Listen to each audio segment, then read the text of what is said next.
제도권 주식 분석입니다. 자, 오늘은 제 전문 분야를 한번 소개를 해드릴게요. ETF 관련된 내용인데요. 이것저것 어렵다 하시는 분들은 이 ETF 보시면 됩니다. 오늘 고려하실 수 있게 제가 여러 가지 자료를 준비를 했는데, 기본적으로 많은 기대를 가지게 만든 밸류업 프로그램인데 실상 까보니까 내용은 별로 없었습니다. 그럼에도 불구하고 추천드리는 몇 가지 이유가 있는데요. 오늘 나온 기사를 발췌를 해보면 정부 야심작이라고 표현을 했습니다. 밸류업 ETF 관련된 내용이고요. 기아와 셀트리온이 포함될 것이다 라는 그런 부분이 있었습니다. 일단 대책 발표를 26일 날 발표를 했는데요. 제가 지난번에도 말씀드렸던 것처럼 이런 것들이 나오면 원래 이전에 저희 증권사에서는 기본적으로 정보들이 먼저 나오게 됩니다. 엠바고 형태로 26일 날 발표될 예정이다 라고 한다면 25일이나 24일쯤에 발표가 미리 되고 26일 10시 이때까지는 발표하지 마 이렇게 나옵니다. 그러니까 이미 알고 있지만 공시를 늦게 한다 뿐이지 보통 이렇게 발표가 되거든요. 근데 아무런 정보가 없었던 거예요. 그래서 뭐지 하면서 제가 방송을 했던 적이 있는데 진짜 없었습니다, 내용이. 그래서 무슨 내용이 있었냐 하면 세미나를 통해서 나온 얘기가 결국에는 추후에 내용을 공개하겠다라는 내용이었습니다. 진짜 황당하죠. 그래서 이때 나온 이제 피드백 내용을 좀 살펴보면 긴 호흡을 가지고 중장기로 시장을 지켜보겠다라고 했고요. 주식시장의 체질을 개선하겠다라고 했고요. 상반기 중에 가이드라인을 확정하겠다라고 했습니다. 이게 뭔 뻘소리인가 싶습니다. 자, 근데도 무시할 수 없는 게 결국에는 이것 때문인데, 원조는 일본이었습니다. 일본의 내용들을 코스피에 적용했더니 이런 후보들이 있었고, 이제 실질적으로 이제 내용을 예고한 걸 살펴보면은 거래소나 관련 지수, ETF가 나올 거고, 이때부터는 표창 기업을 선정하겠다라고 했습니다. 그래서 우선적으로 담는다라는 내용은 결과적으로 연기금이나 이제 여러 가지 공적 자금을 통해서 이 기업들을 담겠다라는 그런 내용이 포함되어 있습니다.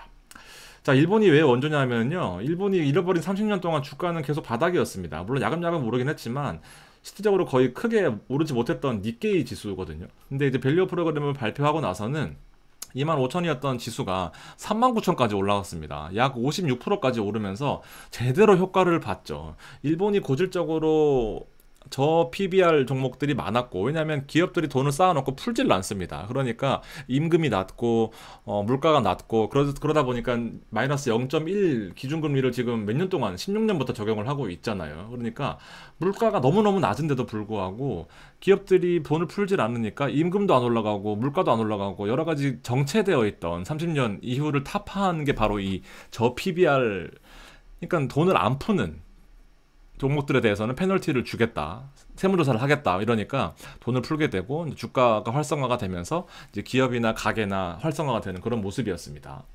자, 코스피를 한번 보면은요, 상대적으로 여기 이렇게 넓었던 이제 이 사각형을 보면은 코스피는 제가 지금 최대한 보수적으로 잡아놓은 거예요. 저점을 기준으로 잡아놨지만 실질적으로 이렇게 보면은 10%밖에 오르지 못했습니다. 2400에서 2600 수준까지. 그나마 최고점이니까 많이 올라온 거고요.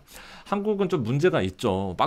괜히 박스피가 아닌 이제 그런 상황인데, 이 부분을 일본처럼 따라 올려보자라는 게 주요 골자입니다.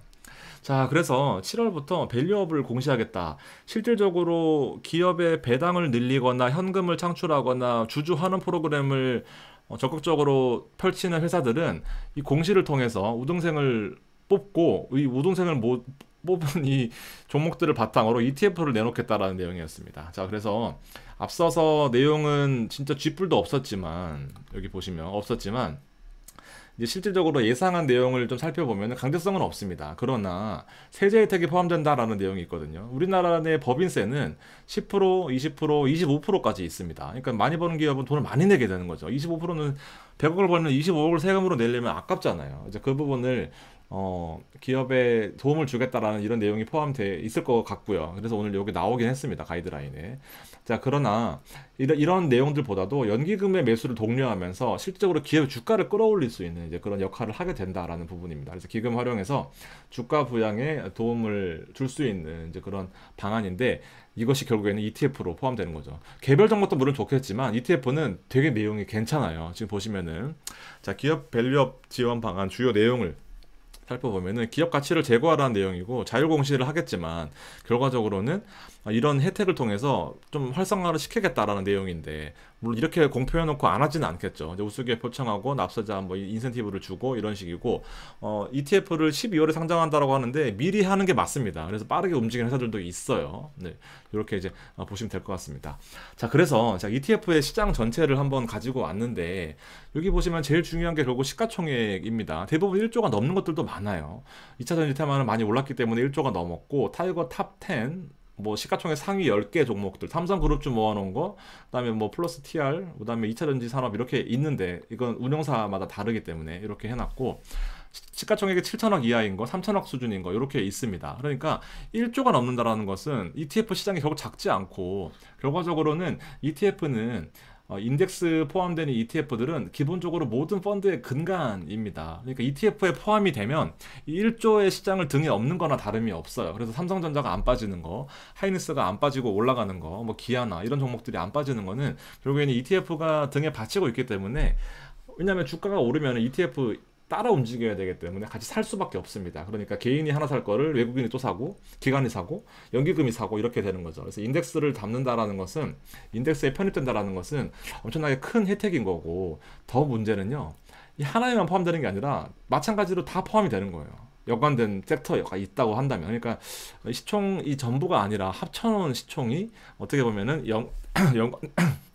연관이 될 수 있다라는 겁니다.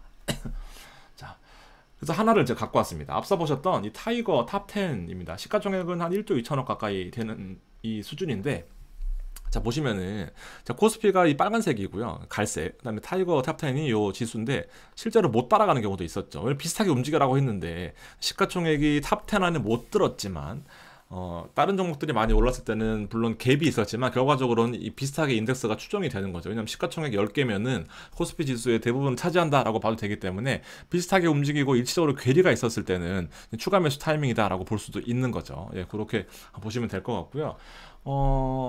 생각보다 주가들 수도 괜찮습니다. 8%면 괜찮죠. 한 달 동안에. 3개월 동안에 7%고. 그러니까 주가가 올라올 때 개별 종목이 힘드시다 하시는 분들은, 그리고 자금 규모가 생각보다 크다 하시는 분들은 ETF가 진짜 괜찮습니다. 그래서 시가총액 상위에 있는 종목들 10개를 이렇게 보면은, 삼전과 하이닉스, LG 에너지 솔루션, 삼바도 있고, 현대차도 있고, 기아가 있고, 기본적으로 셀트리온이 있고, 여러분들 지금 사고 싶은 종목들 여기 사실 다 있잖아요. 보시면 될 것 같습니다. 포스코, LG와 네이버, 물산까지 있고요. 이렇게 있으니까 셀트리온도 좋고 기아도 좋고 현대차도 있는데, 돈이 약간 배분이 어렵다 하시는 분들은 ETF가 나쁘지 않은 선택이 될 수가 있겠습니다. 이렇게 왜 이렇게 괴리가 벌어졌냐라고 보면 결국에는 포함된 종목들이 다 이렇기 때문이죠. 삼성과 하이닉스, 기아, 네이버 여러 가지 종목들이 있지만, 최근에 올랐던 이제 금융지주 관련된 밸류업 프로그램이 포함된 종목들은 여기에 포함이 안 되어 있었기 때문에 주가가 일시적으로 괴리가 있었지만, 이제 이렇게 ETF가 있는데, 이제 밸류업으로 구성된 ETF의 경우에는 생각보다 크게 오를 수 있겠다라는 그런 판단입니다. 자, 거래대금을 한번 비교를 해볼게요. 셀트리온인데 3천억이나 거래됐습니다. 되게 많이 된 거거든요. 근데 주가가 많이 올랐기 때문에 300%나 이제 거래가 많이 활성화가 된 거고, 보통은 1,000억에서 1,500억, 뭐 많으면 2,000억 요 사이에서 움직이고 있습니다. 그러니까 1,000억 정도가 하루에 거래가 되는데요. 이 코덱스 200 ETF만 해도 하루에 1,800억이나 거래가 됩니다. 그러니까 이 ETF 하나만 있는 게 아니라 쭉 있는 거 보셨죠. 그러니까 실질적으로 여기에 포함된 종목들은 앞으로 더 치고 올라갈 가능성이 크게 된다라고 판단을 할 수가 있는 겁니다. 하루 더 거래 대금을 비교해 보면 결코 무시할 수 있는 그런 금액이 아닌 거다라고 보실 수 있겠고, 자, 일본 JPX 지수를 참조한 예상 구성 지수를 한국에서 발췌를 해보면 이렇습니다. 이 구성 내용을 보면 한국 코스피에 해당하는 프라임 마켓 상장사 시총 상위 500 기업 중에 150곳을 선정을 했고, ROE 자기 자본 이익률이 8%, 자기 자본으로 돈을 얼마나 벌었냐, 100억을 자기 자본이면 실질적으로 8억 이상을 벌었냐는 거죠. 그래서 이상이면서 지분 스프레드 적격 기준을 충족한 뭐 이렇게 내용들이 있어요. 그래서 보면은 ROE 기준 충족하느냐, PBR이 1 이상이냐, 기본적으로 시총이 자기 자본 순자본, 그러니까 순자산으로 보시면 되겠죠. 자본이니까. 그래서 1 이상 되느냐. 그러니까 주가가 내가 가진 것보다 당연히 더 커야 된다라는 거죠. 시가총액이. 그래서 1 이상이냐, 아니면 1 이상이 안 된다라고 하는 것은 돈을 모아놓고 이제 안 푼다라는 거거든요. 일단 1 이하라는 것은. 그래서 그렇게 보시면 되고, 그다음에 이렇게 해보니까 진에어, 아시아나항공, 하나에어로스페이스 지금 최근에 되게 이슈잖아요. 삼바도 사고 싶고 80만 원까지 떨어졌으니까. 하나에어로스페이스 같은 경우에는 바이든 테마주이기도 합니다.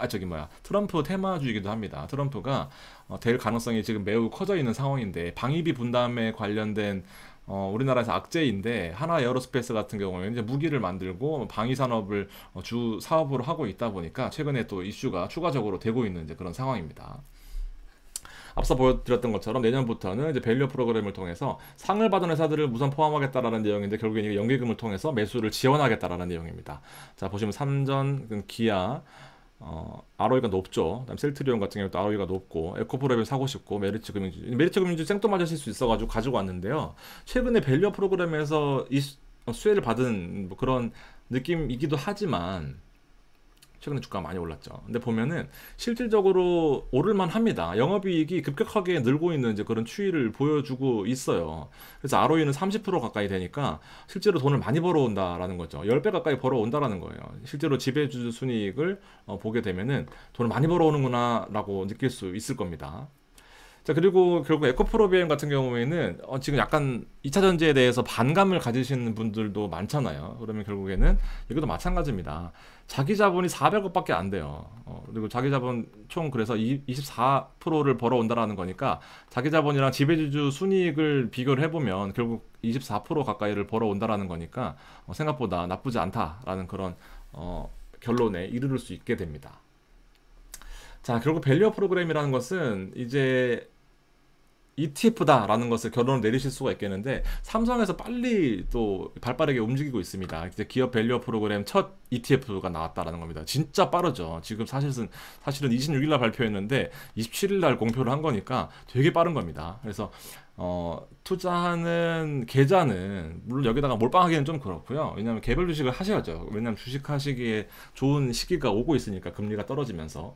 자, 연금 계좌나 IRP, ISA, 배당주에 관심 있으신 분들, 그 다음에 국내 대형주 ETF에 관심 있으신 분들, 그 다음에 이게 오래 가지는 못할 거지만 당장은 반드시 성과가 있다라고 봐요. 옛날에 이제 문재인 대통령 펀드 같은 것도 수익률이 20 몇 프로까지 났었거든요. 그러니까 정부가 이렇게 마음 먹고 하는 펀드들은 일단 성과를 낼 수밖에 없어요. 그리고 은행이나 증권사를 통해서 이 독려를 할 거거든요, 분명히.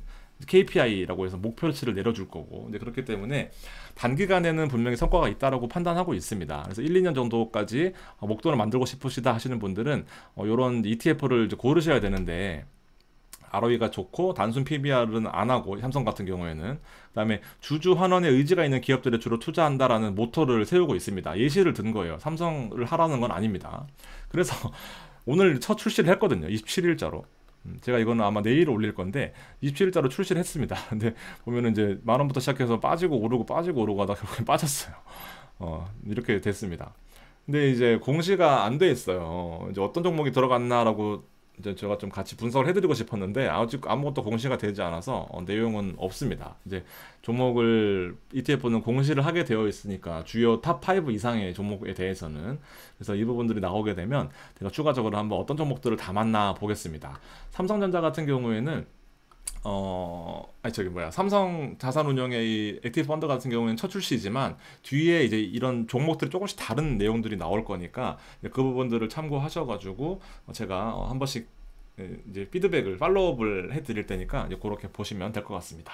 자, 오늘 방송 여기까지고요. 이 부분은 분명히 관심 가지셔야 됩니다, 여러분들. 왜냐면 만약에 내 투자금이 1억이다 하시면은 적어도 2, 3천 정도는 담아두시면은 시장이 흔들리거나 좀 좋지 않을 때 분명히 좋은 성과로 나타낼 수 있을 것 같다라는 생각이니까 꼭 관심 가져주셨으면 좋겠습니다. 감사합니다.